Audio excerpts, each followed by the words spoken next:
आज हम पढ़ेंगे चैप्टर सेकंड नर्व मादा युग्मोद्भिद संरचना और विकास। इसका टॉपिक पराकोष स्फुटन की विधियाँ। पराकोष स्फुटन की विधियाँ। जब पराकोष परिपक्व हो जाता है, पराकोष के अंदर परागकणों का निर्माण होता है। परागकण परिपक्व होने के बाद पराकोष स्फुटित होता है और स्फुटित होकर परागकण बाहर आ जाते हैं। तो ये परागकण का जो स्फुटन होता है, वो स्फुटन की जो प्रक्रिया होती है वो विभिन्न विधियों के द्वारा संपन्न होती है। ये विधियां निम्न प्रकार की होती हैं। फर्स्ट नंबर विधि अनुप्रस्थ विधि। अनुप्रस्थ स्फुटन। अनुप्रस्थ स्फुटन में क्या होता है, जो परागकोश होता है, जैसे ये परागकोश है, इस परागकोश के अंदर ये परागकोश की योजी। अब ये परागकोश कैसे फटेगा, अनुप्रस्थ ऐसे। इससे काट को कहते हैं अनुप्रस्थ काट। और जब परागकोश इस प्रकार आड़ा या अनुप्रस्थ काट में फटता है तो इस प्रकार के स्फुटन को कहते हैं अनुप्रस्थ स्फुटन। उदाहरण तुलसी आदि। तुलसी का जो पादप होता है उसका जो परागकोश होता है वो अनुप्रस्थ काट में फटता है। दूसरी विधि है लंबवत स्फुटन। लंबवत स्फुटन।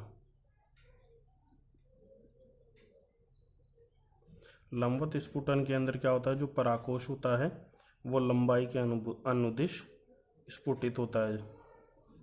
कुछ इस प्रकार से ये परागकोश, अब इसकी ये जो योजी है, ये योजी की लंबाई के अनुदिश फटता है ऐसे।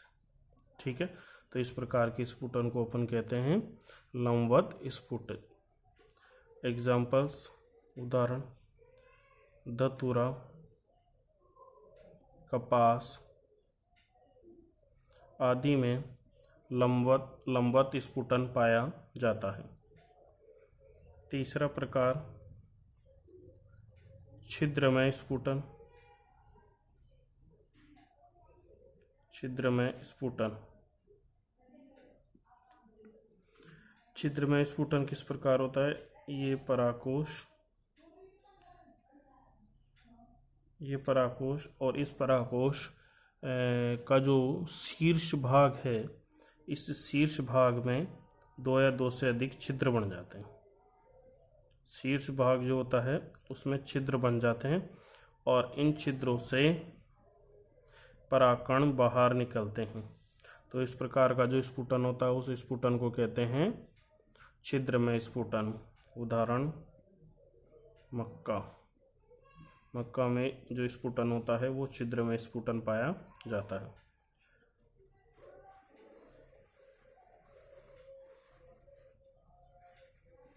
नेक्स्ट फोर्थ टाइप कपाटी स्फुटन।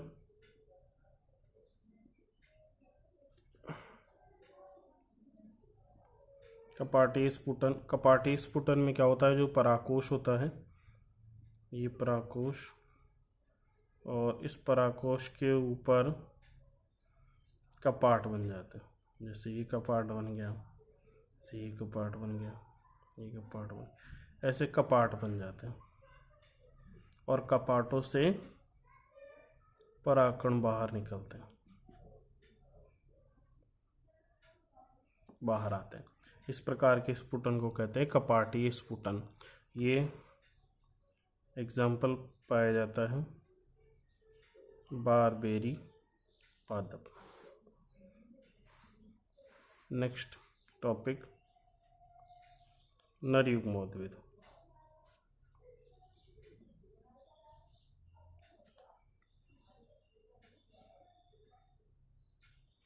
नर युग्मोद्भिद क्या होता है, पराकोश में पराकण बनता है और पराकण अंकुरण करता है। अंकुरण कहाँ करेगा? वर्तिकाग्र पर अंकुरण करता है। वर्तिकाग्र पर अंकुरण करता है। तो पराकोश में पराकण बनने के बाद उनका अंकुरण होता है। अंकुरण कहाँ होता है? वर्तिकाग्र पर। और ये अंकुरण जो होता है उस अंकुरण को ही नरयुग्मोद्भिद कहते हैं। उस अंकुरण को ही अपन किस नाम से जानते हैं? नरयुग्मोद्भिद के नाम से जाना जाता है। अब ये नरयुग्मोद्भिद बनता किससे? पराकण या लघु बीजाणु से नरयुग्मोद्भिद का निर्माण होता है। और ये नरयुग्मोद्भिद की पहली कोशिका कौन सी होती है? पराकण या लघु बीजाणु। ये अंकुरण करता है और अंकुरण करने के बाद नरयुग्मोद्भिद का निर्माण होता है। नरयुग्मोद्भिद के अंदर क्या होता है? जो पराकण या लघु बीजाणु होता है इसका केंद्रक विभाजन करता है और अनियमित आकार का विभाजन होता है। अनियमित आकार का विभाजन होता है जिससे दो केंद्रक बनते हैं। इनमें एक कोशिका आकार में बड़ी, एक कोशिका आकार में छोटी। बड़ी कोशिका को कायिक कोशिका कहते हैं और छोटी कोशिका को जनन कोशिका कहते हैं। कायिक कोशिका आगे चलकर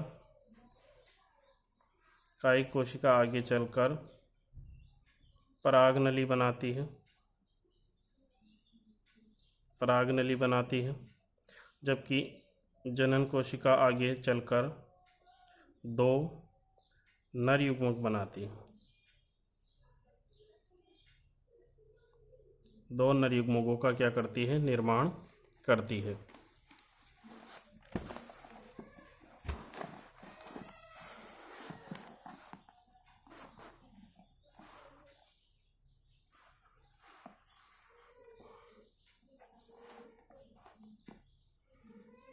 नेक्स्ट है, तो इस प्रकार हम कह सकते हैं कि ये जो होता है नरयुग्मोद्भिद होता है। नरयुग्मोद्भिद के अंदर क्या होता है? एक परागकोश के अंदर पराकण बनते हैं। पराकण का अंकुरित होना नरयुग्मोद्भिद कहलाता है। जब ये अंकुरण करता है तो इसका केंद्रक अनियमित विभाजन करता है और अनियमित विभाजन करके एक बड़ी कोशिका तथा दूसरी छोटी कोशिका का निर्माण करता है। ये जो छोटी कोशिका होती है उसको जनन कोशिका और बड़ी कोशिका को कायिक कोशिका। बड़ी कोशिका आगे चलकर परागनली बनाती है और छोटी कोशिका आगे चलकर जो है दो नरयुग्मकों का निर्माण करती है। नेक्स्ट हेडिंग,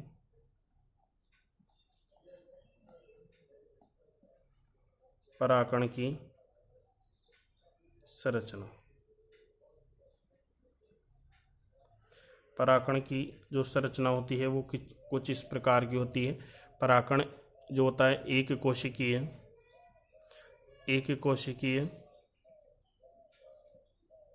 एक केंद्री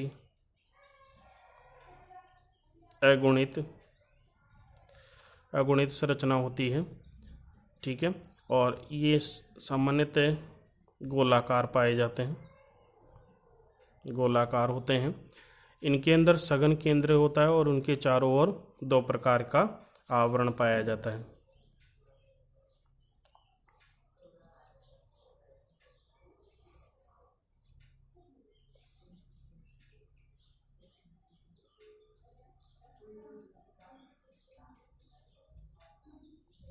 पराकण कुछ इस प्रकार का दिखाई देता है।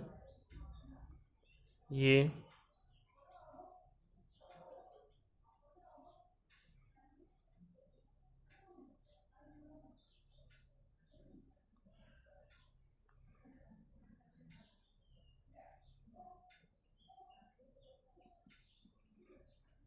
सबसे बाहरी आवरण बाह्य चोल, जो कि पराकण का सबसे बाह्य आवरण होता है, बाह्य चोल। बाह्य चोल जो होता है वो स्पोरोपोलिनिन नामक पदार्थ का बना होता है। स्पोरोपोलिनिन का निर्माण टेपिटम करती है और ये अब तक का ज्ञात सबसे कठोरतम पदार्थ होता है। ये पराकण के चारों ओर पाया जाता है, जिससे पराकण लंबे समय तक खराब नहीं होते और लंबे समय तक सुरक्षित रहते हैं। तो एग्जाम में क्वेश्चन आ सकता है पराकण लंबे समय तक सुरक्षित क्यों रहते हैं, तो आपको बताना है उसके बाह्य चोल में एक स्पोरोपोलिनिन नाम का प्रोटीन पाया जाता है जो कभी अपघटित नहीं होता। अपघटित नहीं होने से पराकण लंबे समय तक क्या रहते हैं, सुरक्षित रहते हैं। ये बाहर वाला जो आवरण होता है ये क्या होता है, विभिन्न मोटा होता है, खुरदरा होता है और उभरा हुआ होता है, कहीं पर दबा हुआ कहीं पर उभरा हुआ होता है।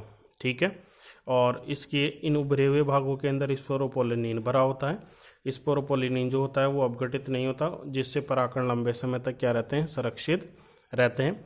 इसमें बाह्य चोल में कहीं कहीं पर स्पोरोपोलिनिन का आवरण नहीं होता। जहाँ पर नहीं होता वहाँ पर जनन छिद्र पाए जाते हैं। इन जनन छिद्रों से परागनली बाहर निकलती है। इन जनन छिद्रों से परागनली बाहर निकलती है और जनन छिद्रों की संख्या 1 से 3 पाई जाती है। या तो मिनिमम जो जनन छिद्रों की संख्या परागकण पर होगी वो 1 होगी या फिर 4 पाई जाती है। इसके अंदर का आवरण जो होता है वो अंतःचोल होता है। अंतःचोल अंतःचोल जो होता है कोमल होता है, कोमल होता है और झिल्लीनुमा और पैक्टिन और सेलुलोज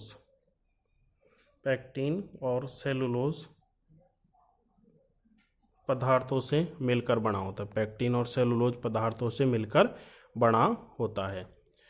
इस प्रकार हमने देखा कि पराकण की संरचना कैसी होती है। इसके अंदर केंद्रक पाया जाएगा, ये इसका केंद्रक भाग। तो हमने पराकण की संरचना देखी। पराकण की संरचना किस प्रकार होती है। पराकण एक कोशिकीय एक केंद्रीय अगुणित का मतलब इसके अंदर गुणसूत्रों की संख्या आदि होती है, गोलाकार संरचना होती है। इसका जो केंद्रक होता है वो सघन और इसका कोशिका द्रव्य भी सघन होता है। ये जो केंद्रक और कोशिका द्रव्य होता है 2 स्पष्ट भित्तियों के द्वारा घिरा होता है, जिसे बाह्य चोल और अंतःचोल के नाम से जाना जाता है। बाह्य चोल जो होता है मोटा, खुरदरा और उभार लिए होता है। इन उभारों के अंदर इसके अंदर स्पोरोपोलिनिन नामक प्रोटीन पाया जाता है जो पराकण को प्रतिरोधक क्षमता प्रदान करता है, जिससे उसका अपघटन नहीं होता। अपघटन नहीं होने से लंबे समय तक क्या होते हैं, सुरक्षित रहते हैं। जहाँ पर स्पोरोपोलिनिन का आवरण नहीं पाया जाता वहाँ पर जनन छिद्र होते हैं। जनन छिद्रों से परागनली बाहर निकलती है और जनन छिद्रों की संख्या 1 से 3 पाई जाती है एक पराकण के अंदर। बाह्य चोल के अंदर की ओर का जो आवरण होता है उसे अंतःचोल कहते हैं। अंतःचोल जो होता है कोमल झिल्लीनुमा होता है और ये पैक्टिन और सेलुलोज से घिरा हुआ बना हुआ रहता है, जो कि इसके कोशिका द्रव्य और केंद्रक को आवरित करके रखता है।